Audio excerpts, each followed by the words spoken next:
Arpa ზღუდიდია მულესინდღე აი სასაული შეიძლება ითქვას, იმიტომ რომ ამას 26 მაი არავინ არ ელოდა, ღმერთიდან გადმოყდებული ეს გახორციელდა.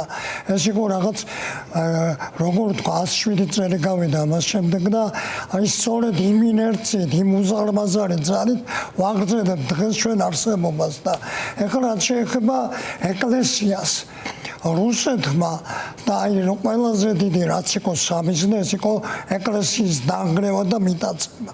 ბევრი შეცდომები იქნა დაშვებული და ავტოკეფალიის აღდგენა წინ უსწრებდა ამას და ძალიან მნიშვნელოვანია, იმიტომ რომ ქართული ეკლესია იყო განსხვავებული და უნდა ყოფილიყო განსხვავებული, იმიტომ რომ ჩვენ პატარა ხალხი ვართ, არ ვართ აი ესეთი მასშტაბების და ყოველთვის მუდმივად გვიწევდა აი ჯვარცმულის მდგომარეობაში ყოფნა.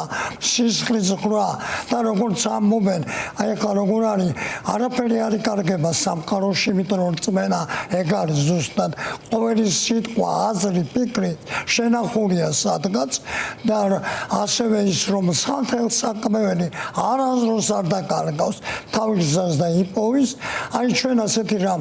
ეხლა რაც შეეხება იცით რომ ცივილიზაციური ბრძოლა არის ორი სამყარო, აი მკვეთრად გავიმჯული ერთი ავტორიტარიზმი, მეორე დემოკრატია. ჩვენ ქრისტიანები ვართ, აი სადგან ვითარდა დემოკრატია ქრისტიანულ სივრცეში, ევროპულ ცივილიზაციაში. როცა ლოცულობთ ვამბობთ მამაო ჩვენო, ჩვენობის მამა, ჩვენობა და მეობის კი არა და ეგოცენტრიზმის და ავტოკრატიის, არამედ აი სწორედ ეგ არის. აი სწორედ ის არის, რომ ქრისტიანობა არის უმაღლესი ცივილიზაცია, რომელიც დემოკრატიასთან ეს ლოგიკური განეკუთვნება, შინაგანი დიალექტიკა არის.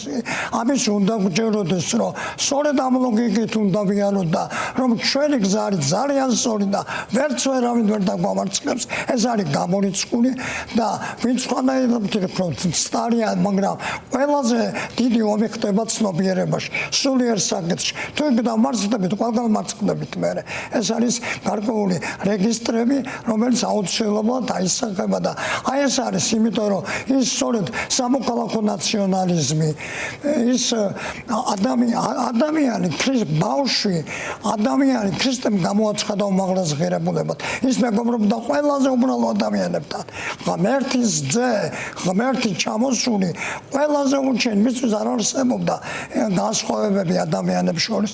ეს არის ის კოდი, ის საფუარი, ის ფერმენტი, რომელმაც შეცვალა სამყარო და ეს ეხლა არის როგორ თქვა ფილოგენეზი კაცობრიობის და ონტოგენეზის და ყველაფერი ჩვენც ვიცვლებით, ყოველწუთში ვიცვლებით და მივდივართ იქითკენ რაც ღმერთმა ჩაიფიქრა, ჩვენ ხوار ჩაგვიფიქრებია ეს და აი ამ ლოგიკის მდგომარეობაში ვიმყოფებით. და თავისუფლება არის ამის აუცილებელი. თავისუფლება არის ეს და ეს არის ერთიანობა და ეს არის დიდებულება, რომელიც ღმერთმა გვაჩუქა და რომელიც უნდა დაგვირგვინდეს აუცილებლად და დაგვირგვინდება კიდეც. ამინ.